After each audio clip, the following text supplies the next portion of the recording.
8वां अध्याय राजा परीक्षित के विविध प्रश्न। राजा परीक्षित ने कहा, भगवान, आप वेद वेत्ताओं में श्रेष्ठ हैं। मैं आपसे यह जानना चाहता हूं कि जब ब्रह्मा जी ने निर्गुण भगवान के गुणों का वर्णन करने के लिए नारद जी को आदेश दिया, तब उन्होंने किन किन को किस रूप में उपदेश किया? एक तो अचिंत्य शक्तियों के आश्रय भगवान की कथाएं ही लोगों को परम मंगल करने वाली है। दूसरे देवर्षि नारद का सबको भागवत दर्शन कराने का स्वभाव है। अवश्य आप उनकी बातें मुझे सुनाइए। महाभाग्यवान सुखदेव जी, आप मुझे ऐसा उपदेश कीजिए कि मैं अपने आसक्ति रहित मन को सर्वात्मा भगवान श्री कृष्ण में तन्मय करके अपना शरीर छोड़ सकूं। जो लोग उनकी लीलाओं का श्रद्धा के साथ नित्य श्रवण और कथन करते हैं, उनके हृदय में थोड़े ही समय में भगवान प्रकट हो जाते हैं। श्री कृष्ण कान के छिद्रों द्वारा अपने भक्तों के भाव में हृदय कमल पर जाकर बैठ जाते हैं, और जैसे शरद ऋतु जल का गंदलापन मिटा देती है, वैसे ही वे भक्तों के मनोमल का नाश कर देते हैं।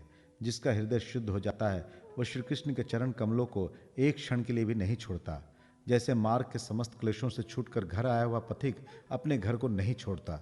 भगवान, जीव का पंचभूतों के साथ कोई संबंध नहीं है, फिर भी इसका शरीर पंचभूतों से ही बनता है। तो क्या स्वभाव से ही ऐसा होता है अथवा किसी कारणवश? आप इस बात का मर्म पूर्ण रीति से जानते हैं। आपने बतलाया कि भगवान की नाभि से वह कमल प्रकट हुआ जिसमें लोकों की रचना हुई। ये जीव अपने सीमित अवयवों से जैसे परिच्छिन्न है, वैसे ही अपने परमात्माओं को भी सीमित अवयवों से परिच्छिन्न सा वर्णन किया है। ये क्या बात है?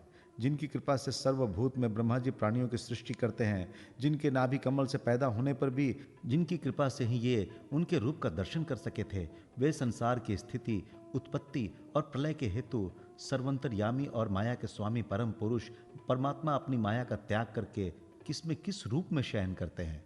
पहले आपने बतलाया था कि विराट पुरुष के अंगों से लोक और लोकपालों की रचना हुई, और फिर यह भी बतलाया कि लोक और लोकपालों के रूप में उसके अंगों की कल्पना हुई। ये दोनों बातों का तात्पर्य क्या है? महाकल्प और उनके अंतर्गत अवान्तर कल्प कितने हैं? भूत, भविष्यत और वर्तमान काल का अनुमान किस प्रकार किया जाता है? क्या स्थूल देहाभिमानी जीवों की आयु भी बंधी हुई है? ब्राह्मण श्रेष्ठ, काल की सूक्ष्म गति त्रुटि आदि और स्थूल गति वर्ष आदि किस प्रकार से जानी जाती है?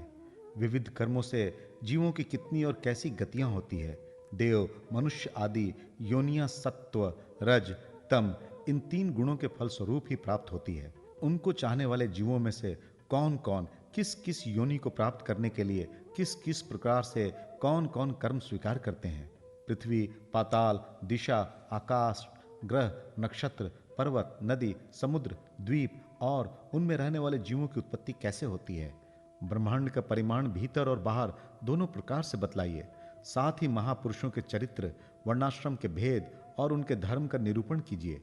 युगों के भेद, उनके परिणाम और उनके अलग अलग धर्म तथा भगवान के विभिन्न अवतारों के परम आश्चर्यमय चरित्र भी बतलाइए। मनुष्यों के साधारण और विशेष धर्म कौन कौन से हैं? विभिन्न व्यवसाय वाले लोगों के, राजर्षियों के और विपत्ति में पड़े हुए लोगों के धर्म का भी उपदेश कीजिए। तत्वों की संख्या कितनी है? उनके स्वरूप और लक्षण क्या है? भगवान की आराधना की और अध्यात्म योग की विधि क्या है? योगेश्वरों को क्या क्या ऐश्वर्य प्राप्त होते हैं तथा अंत में उन्हें कौन सी गति मिलती है? योगियों का लिंग शरीर किस प्रकार भंग होता है? वेद, उपवेद, धर्मशास्त्र, इतिहास और पुराणों का स्वरूप एवं तात्पर्य क्या है? समस्त प्राणियों की उत्पत्ति, स्थिति और प्रलय कैसे होता है? बावली, कुआं खुदवाना आदि स्मार्त, यज्ञ यागादि वैदिक एवं काम्य कर्मों की तथा अर्थ धर्म काम के साधनों की विधि क्या है? प्रलय के समय जो जीव प्रकृति में लीन रहते हैं, उनकी उत्पत्ति कैसे होती है? पाखंड की उत्पत्ति कैसे होती है? आत्मा के बंध मोक्ष का स्वरूप क्या है और वो अपने स्वरूप में किस प्रकार स्थित होता है? भगवान तो परम स्वतंत्र है।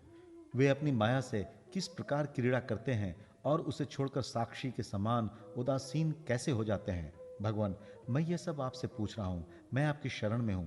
महामुने, आप कृपा करके क्रमशः इनका तात्विक निरूपण कीजिए। इस विषय में आप स्वयंभू ब्रह्मा के समान परम प्रमाण हैं। दूसरे लोग तो अपनी पूर्व परंपरा से सुनी सुनाई बातों का ही अनुष्ठान करते हैं। ब्राह्मण, आप मेरी भूख प्यास की चिंता न करें।